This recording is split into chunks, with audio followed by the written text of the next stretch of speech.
ओम साई राम। साईं बाबा के सभी भक्तों को साई राम।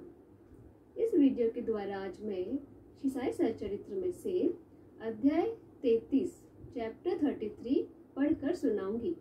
इसे सुनकर आप सभी को सुख, शांति, ऐश्वर्य, आरोग्य प्राप्त हो और बाबा का प्रेम और उनका आशीर्वाद प्राप्त हो। अध्याय 33 भजन मंडली पर बाबा की अनूठी कृपा। यह बात 1916 के आसपास की है, जब एक मद्रासी भजन मंडली काशी की ओर जा रही थी। उस मंडली में एक पुरुष, उसकी स्त्री, पुत्री और साली थी। मार्ग में कहीं उनको सुनने में आया कि शिरडी ग्राम में श्री साईं बाबा नाम के एक महान संत रहते हैं, जो बहुत दयालु और पहुंचे हुए हैं। वे उदार हृदय और कृपा सिंधु है। वे प्रतिदिन अपने भक्तों को रुपया बांटा करते हैं। मंडली बहुत सुंदर भजन और गायन किया करती थी, परंतु मंडली के व्यक्ति तो बड़े ही लालची थे। केवल स्त्री का ही स्वभाव इन लोगों से अलग था। उसके हृदय में बाबा के प्रति श्रद्धा तथा आदर था। एक बार जब दोपहर की आरती हो रही थी, तभी उस स्त्री की भक्ति और विश्वास देखकर बाबा ने उसे उसके इष्ट के रूप में दर्शन दिए। अपने इष्ट का दर्शन पाकर वह द्रवित हो गई तथा उसका कंठ रुंध गया और आंखों से अश्रुधारा बहने लगी। तभी वह ताली बजाने लगी। उसको इस प्रकार आनंदित देखकर लोगों को कौतूहल तो होने लगा, परंतु कारण किसी को भी समझ न आ रहा था। दोपहर के पश्चात उसने वह बात अपने पति को बताई। बाबा ने श्री राम स्वरूप में उसे कैसे दर्शन हुए इत्यादि उसने सब बताया। पति ने सोचा कि मेरी स्त्री बहुत भोली और भावुक है, अतः इससे राम का दर्शन होना एक मानसिक विकार के अतिरिक्त कुछ नहीं है। उसने ऐसा कहकर उसकी उपेक्षा कर दी कि कहीं यह भी संभव हो सकता है कि केवल तुम्हें ही बाबा राम के रूप में दिखे और अन्य लोगों को सदैव की भांति ही दिखे। स्त्री ने कोई प्रतिवाद न किया, क्योंकि उससे राम के दर्शन जिस प्रकार उस समय हुए थे, वैसे ही अब भी हो रहे थे। उसका मन शांत, स्थिर और तृप्त हो चुका था। एक दिन रात्रि में उसके पति को एक विचित्र स्वप्न आया। उसने देखा कि एक बड़े शहर में पुलिस ने उसे गिरफ्तार कर रस्सी से बांधकर कारावास में डाल दिया है। फिर उसने देखा कि बाबा शांत मुद्रा में जेल के बाहर उसके समीप खड़े हैं। उन्हें अपने समीप खड़े देखकर वह गिड़गिड़ा कर कहने लगा कि आपकी कीर्ति सुनकर ही मैं आपके श्री चरणों में आया हूँ। फिर आपके इतने निकट होते हुए भी मेरे ऊपर यह विपदा क्यों आई? तब बाबा बोले, तुम्हें अपने बुरे कर्मों का फल अवश्य भुगतना चाहिए। तब वह पुनः बोला कि इस जीवन में मुझे अपने ऐसे कर्म की स्मृति नहीं, जिसके कारण मुझे ये दुर्दिन देखने को मिले। बाबा ने कहा कि यदि इस जन्म में नहीं तो पिछले जन्म में अवश्य कोई बुरा कर्म किया होगा। तब वह कहने लगा कि मुझे तो अपने पिछले जन्म की कोई स्मृति नहीं, परंतु यदि एक बार मान भी लूं कि कोई बुरा कर्म हो भी गया होगा, तो आपके यहाँ होते हुए तो उसे भस्म होना चाहिए। बाबा ने पूछा कि क्या तुम्हारा सचमुच ऐसा दृढ़ विश्वास है? उसने कहा, हाँ। तब बाबा ने उससे अपनी आंखें बंद करने को कहा और जब उसने आंखें बंद की तो उसे किसी भारी वस्तु के गिरने की आहट सुनाई दी। आंखें खोलने पर उसने अपने को कारावास से मुक्त पाया। पुलिस वाला नीचे गिर पड़ा है तथा उसके शरीर से रक्त बह रहा है। यह देखकर वह अत्यंत भयभीत दृष्टि से बाबा की ओर देखने लगा। तब बाबा बोले कि अब तुम्हारी अच्छी तरह खबर ली जाएगी। पुलिस अधिकारी अभी आएंगे और तुम्हें गिरफ्तार कर लेंगे। तब वह गिड़गिड़ा कर कहने लगा कि आपके अतिरिक्त मेरी रक्षा और कौन कर सकता है? मुझे तो एकमात्र आपका ही सहारा है, भगवान। तब बाबा ने फिर उससे आंखें बंद करने को कहा। आंखें खोलने पर उसने देखा कि वह पूर्णतः मुक्त होकर जेल के बाहर खड़ा है और बाबा भी उसके समीप ही खड़े हैं। तब वह बाबा के श्री चरणों पर गिर पड़ा। बाबा ने पूछा कि मुझे बताओ, तुम्हारे इस नमस्कार और पिछले नमस्कारों में किसी प्रकार की भिन्नता है या नहीं? इसका उत्तर अच्छी तरह सोच कर दो। वह बोला कि आकाश और पाताल में जो अंतर है वही अंतर मेरे पहले और इस नमस्कार में है। मेरे पूर्व नमस्कार तो केवल धन प्राप्ति की आशा से ही थे, परंतु यह नमस्कार मैंने आपको ईश्वर जानकर ही किया है। पहले मेरी धारणा ऐसी थी कि आप यवन हैं, आप हिंदुओं का धर्म भ्रष्ट कर रहे हैं। बाबा ने पूछा कि क्या तुम्हारा यवन पीरों में विश्वास नहीं? उसने कहा, जी नहीं। तब बाबा बोले, फिर पूछने लगे कि क्या तुम्हारे घर में एक पंजा नहीं है? क्या तुम ताबूत की पूजा नहीं करते? तुम्हारे घर में अभी भी एक काड़ बीबी नामक देवी है जिसके सामने तुम विवाह तथा अन्य धार्मिक अवसरों पर कृपा की भीख मांगा करते हो। अंत में जब उसने स्वीकार कर लिया तो बाबा बोले कि इससे अधिक अब तुम्हें क्या प्रमाण चाहिए? तब उनके मन में अपने गुरु श्री रामदास के दर्शन की इच्छा हुई। बाबा ने जो ही उससे पीछे घूमने को कहा तो उसने देखा कि श्री रामदास स्वामी उसके सामने खड़े हैं और जैसे ही वह उनके चरणों पर गिरने को तत्पर हुआ वे तुरंत अदृश्य हो गए। तब वह बाबा से कहने लगा कि आप तो वृद्ध प्रतीत होते हैं, क्या आपको अपनी आयु विदित है? बाबा ने पूछा कि तुम क्या कहते हो कि मैं बूढ़ा हूँ? थोड़ी दूर मेरे साथ दौड़कर तो देखो। ऐसा कहकर बाबा दौड़ने लगे और वह भी उनके पीछे पीछे दौड़ने लगा। दौड़ने से पैरों द्वारा जो धूल उड़ी उसमें बाबा अदृश्य हो गए और तभी उसकी नींद भी खुल गई। जागने पर वह गंभीरता पूर्वक इस स्वप्न पर विचार करने लगा। उसकी मानसिक प्रवृत्ति में पूर्ण परिवर्तन हो गया।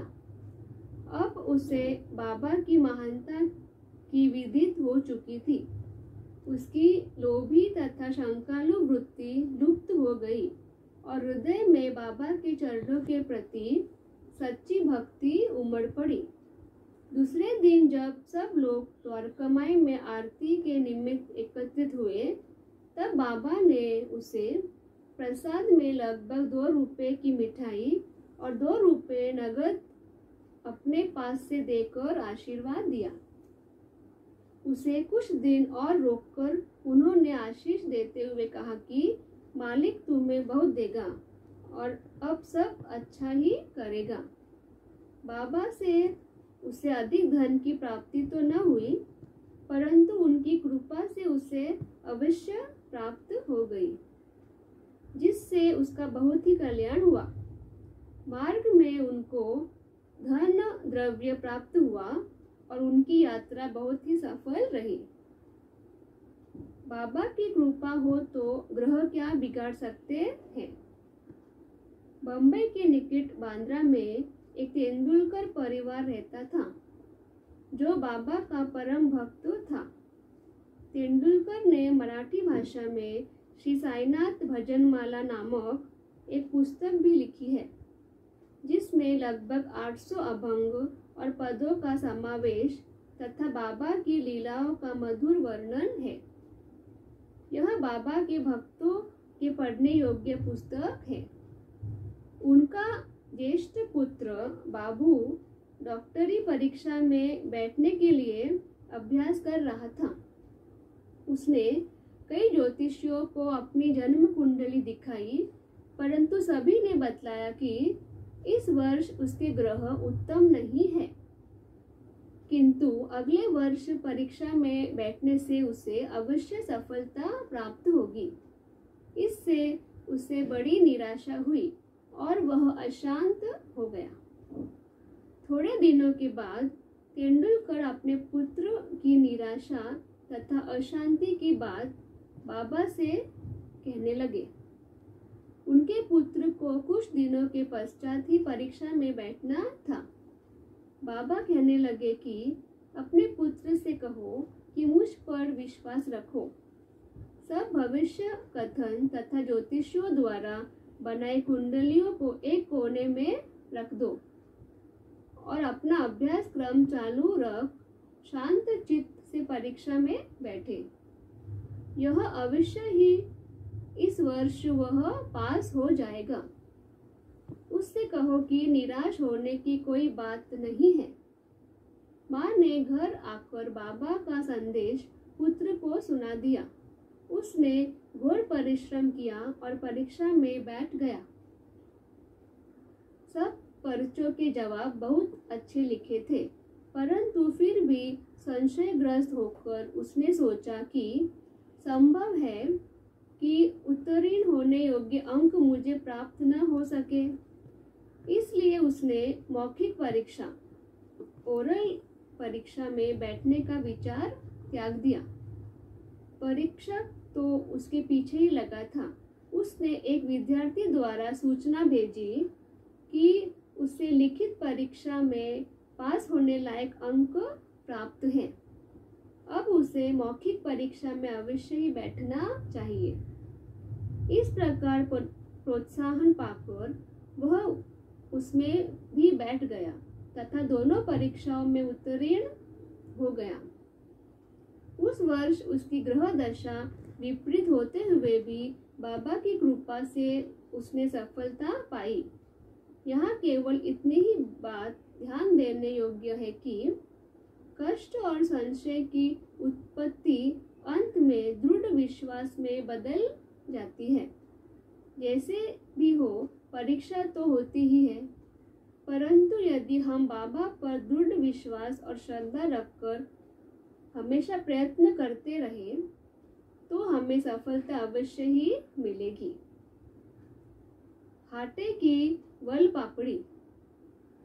कैप्टन हाटे बाबा के परम भक्त थे। वे बीकानेर के रहने वाले थे।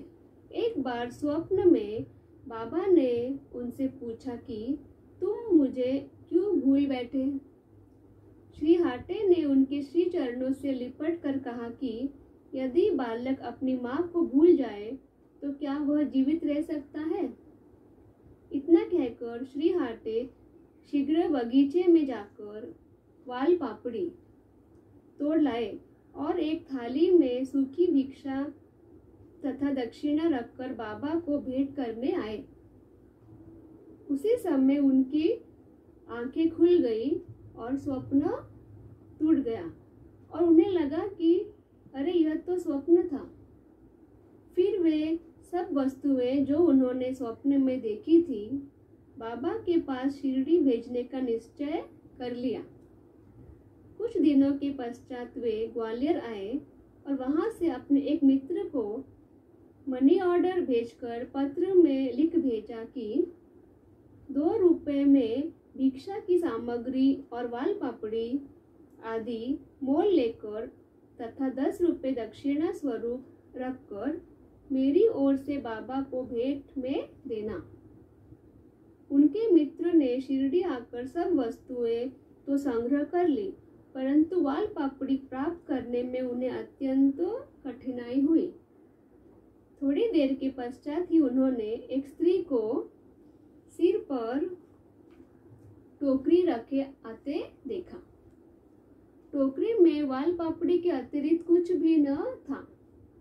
तब उन्होंने वाल पापड़ी खरीदकर सब एकत्रित वस्तुएं लेकर मस्जिद में जाकर श्री हाटे की ओर से बाबा को भेंट कर दी।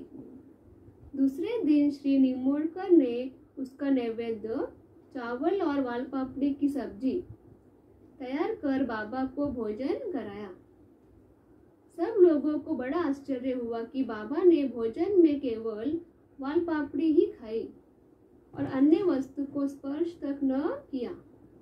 उनके मित्र द्वारा जब इस समाचार का पता कैप्टन हाटे को चली तो वे गदगद हो उठे और उनके हर्ष की सीमा न रही।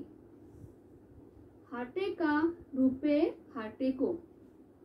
एक बार कैप्टन हाटे ने विचार किया कि बाबा के पवित्र कर कमलों द्वारा स्पर्शित 1 रुपया लाकर अपने घर में अवश्य ही रखना चाहिए।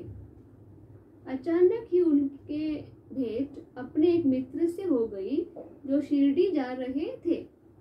उनके साथ ही श्री हाटे ने 1 रुपये भेज दिया। शिरडी पहुंचने पर बाबा को यथा योग्य प्रणाम करने के पश्चात उसने कैप्टन हाटे का रुपया अर्पण किया, जिसे बाबा हाथ में लेकर गौर से देखने लगे। उन्होंने उसका अंकित चित्र ऊपर की ओर कर अंगूठे पर रखा, खनखनाया और अपने हाथ में लेकर देखने लगे। फिर वे उनके मित्र से कहने लगे कि उदी सहित यह रुपया अपने मित्र को लौटा देना। मुझे उनसे कुछ नहीं चाहिए। उनसे कहना कि वे आनंद पूर्वक रहे। मित्र ने ग्वालियर आकर वह रुपया हाटे को देकर वहां जो कुछ हुआ था सब उन्हें सुनाया, जिसे सुनकर वे बड़े प्रसन्न हुए। साई की लीला साई ही जाने। वामन की साई चरणों में प्रीति थी। एक बार वे एक ऐसी मुद्रा लाए जिसके एक ओर राम, लक्ष्मण और सीता तथा दूसरी ओर मुद्रा में हनुमान जी का चित्र अंकित था। उन्होंने वह मुद्रा बाबा को इस अभिप्राय से भेंट की कि वे इसे अपने कर स्पर्श से पवित्र कर उदी सहित लौटा दे, परंतु उन्होंने उसे तुरंत अपनी जेब में रख लिया। श्यामा ने वामन राव की इच्छा बताकर बाबा से मुद्रा वापस करने का अनुरोध किया। तब वे वामन राव के सामने ही कहने लगे कि यह भला उनको क्यों लौटाई जाए, इसे तो हमें अपने पास ही रखना चाहिए। यदि वे इसके बदले में 25 रुपया देना स्वीकार करें तो मैं इससे लौटा दूं। वह मुद्रा वापस पाने के लिए श्री वामन राव ने 25 रुपये एकत्रित कर बाबा को भेंट किए। तब बाबा कहने लगे कि इस मुद्रा का मूल्य तो 25 रुपये से कहीं अधिक है। श्यामा, तुम इसे अपने भंडार में जमा करके अपने देवालय में प्रतिष्ठित कर इसका नित्य पूजन करो। इस संदर्भ में कोई भी बाबा से कुछ भी पूछने का साहस न जुटा सका। यहाँ पर अध्याय 33 समाप्त हुआ।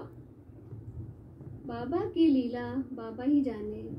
बाबा अपने भक्तों को ज्ञान का प्रकाश हमेशा बांटते रहते हैं।